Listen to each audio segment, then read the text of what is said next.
دید گواہ ہیں. مقدس مرکز، مقدس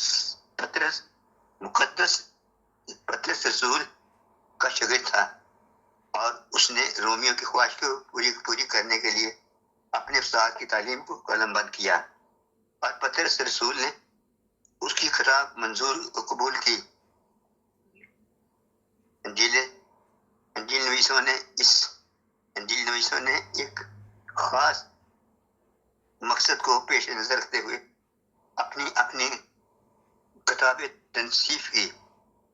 اس لیے انہوں نے خدا یسوع مسیح کی زندگی کی صرف ان واقعات کو چن لیا جو اس مقصد کو ثابت کرتے ہیں وہ موضوع تھے. یعنی ان کا ارادہ ہرگز یہ نہ تھا کہ وہ خدا یسوع مسیح کی مکمل زندگی کو بیان کریں. ملاقات ہو.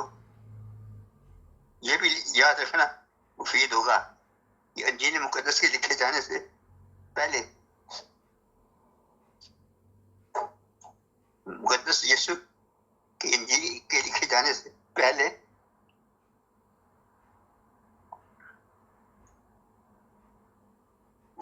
تقریباً تمام معلموں کو دنیا پر کی جا چکی ہیں. ملاقات ہو. یہ بھی یاد رکھنا مفید ہوگا کہ انجیل کے لکھے جانے سے پہلے یا خدا یسوع مسیح کی میلادی تقریباً تمام معلومہ دنیا پر جا چکی تھی.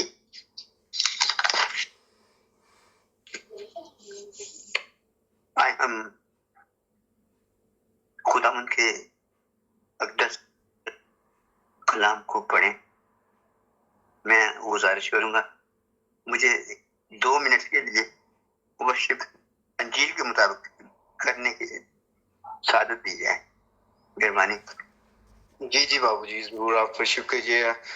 بلکہ آپ سب سے ریکویسٹ ہے کہ بابو جی کی طبیعت ٹھیک نہیں ہے، پھر بھی وہ خدا کے خادم، خدا کے کلام کی خدمت کو سر انجام دینا چاہتے ہیں، تو ضرور پلیز آپ کیجیے ورشپ. میں یہاں بیٹھ کے آپ کے ماتھوں کو چوم رہا ہوں کہ آپ نے مجھے اس رستے پہ لگایا. دعا کے لیے میں اپنے دلی خدا کو، اس خدا سے میری ملاقات ہوتی رہتی ہے. یہ بڑی خدا کی کرم نوازی ہے. تو آغاز میں چھوٹی سی صرف 1-1.5 منٹ کے لیے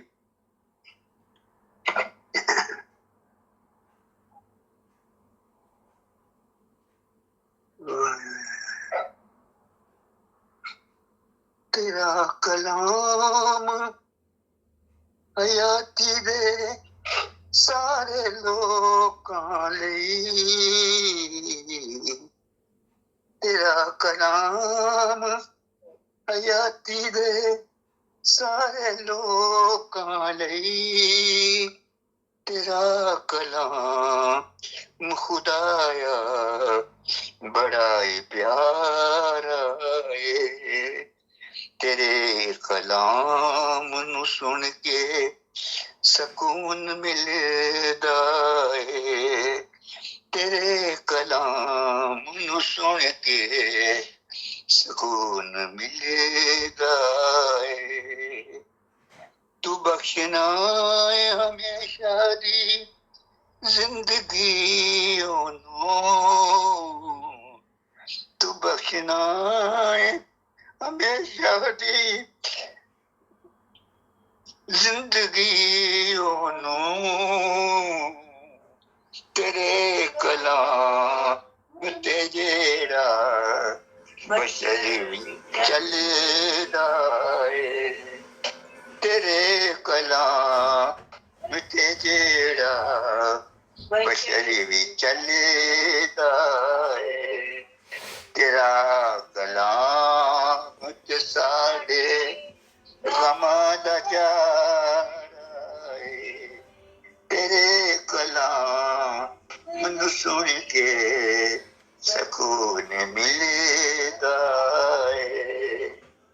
تیرا کلام تے قدماں دے واسطے چراغ. تیرا کلام قدماں دے واسطے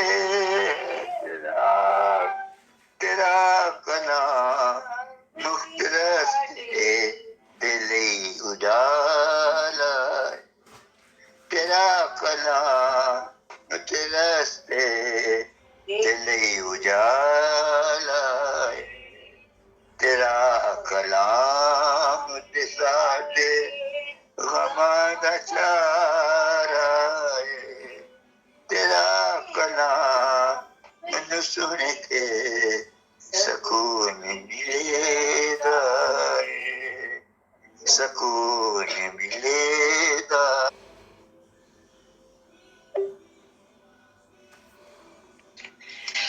ہیلو، مجھے کلام کے لیے شکر گزاری کرنی ہے.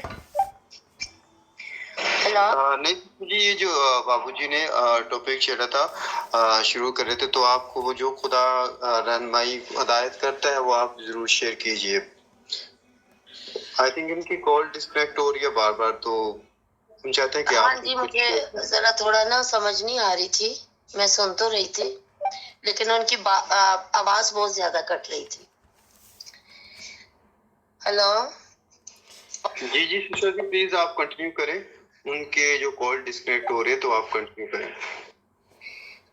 جی، انہوں نے بات کی تھی، وہ بات کر رہے تھے کہ یسوع مسیح کی پیدائش کے حوالے سے ابراہیم سے متعلق وہ بات کر رہے تھے. تو ابھی ہم مطلب کہ انڈر ہو رہے ہیں کرسمس منانے کی طرف. تو میں آج کلاس میں جو شیئر کر رہی تھی وہ یہ بات تھی کہ جتنی ہماری عمریں ہو چکی ہیں اتنے ہی ہم کرسمس منا چکے ہیں، لیکن بہت سی زندگیاں ایسی ہیں جنہوں نے ابھی تک یسوع کو بچے کے طور پر قبول نہیں کیا ہے، کیونکہ یسوع مسیح خوشی ہے، شادمانی ہے، خوشخبری ہے.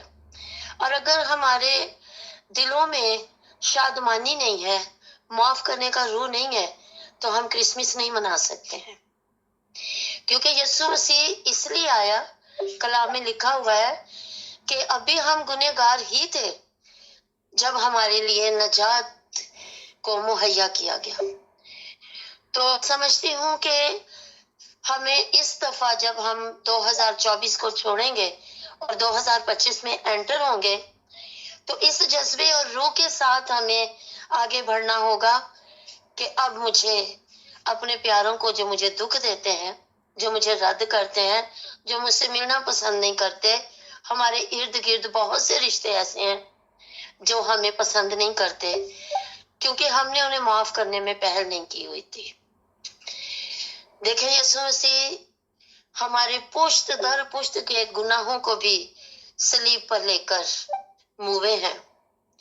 اس لیے نہیں کہ ہر سال ہم قرضئی ہو کر کرسمس تو منائیں پر یسوع کو اپنے اندر جنم نہ لینے دیں.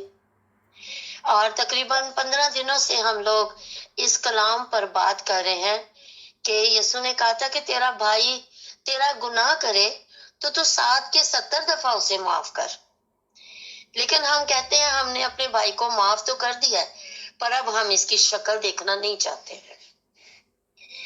ہمیں نیا مخلوق بن کر خداوند کی حضوری میں اپنے آپ کو لے کر آنا ہے اور یہ بہت ضروری ہے. جب تک اور خاص طور پر جب ہم پاسبان ہوتے ہیں، پاسٹر ہوتے ہیں، رہنما ہوتے ہیں، لیڈر ہوتے ہیں، تو ہمیں اس بات کو بہت اچھی طرح سے سمجھ لینا چاہیے کہ کرسمس یا یسوع کا جنم دن ہم تب ہی منا سکتے ہیں جب ہم اپنے پیاروں کو معاف کریں گے. میں آپ کے ساتھ ایک گواہی شیئر کرنا چاہتی ہوں. پچھلے دنوں میں میرے پاس ایک عورت آئی اور اس نے مجھ سے کہا کہ میری ساس کے لیے دعا کریں کہ وہ مر جائے. کلام میں تو کہیں نہیں لکھا ہوا کہ ہم اپنے دشمن کے لیے ایسی دمی میں حلیم ہو جائیں اور اپنے رشتوں کو گلے لگانے والے بن جائیں. ہم اپنے رشتوں کے لیے یہ دعائیں کرنے والے نہ ہوں کہ یہ مر جائیں، کیونکہ یسوع تو زندگی دینے آیا اور کثرت کی زندگی اسی میں ہے کہ جس طرح اس نے اپنے دشمنوں کو معاف کیا ہم بھی اپنے دشمنوں کو معاف کریں تاکہ حقیقی طور پر ہم یسوع کا جنم دن منا سکیں. خداوند اس کلام کے وسیلے سے آپ کو بہت برکت دے. God bless you. آمین. سسٹر بینا بہت شکریہ بلیسفل میسج کے لیے. اور ویلون لارنس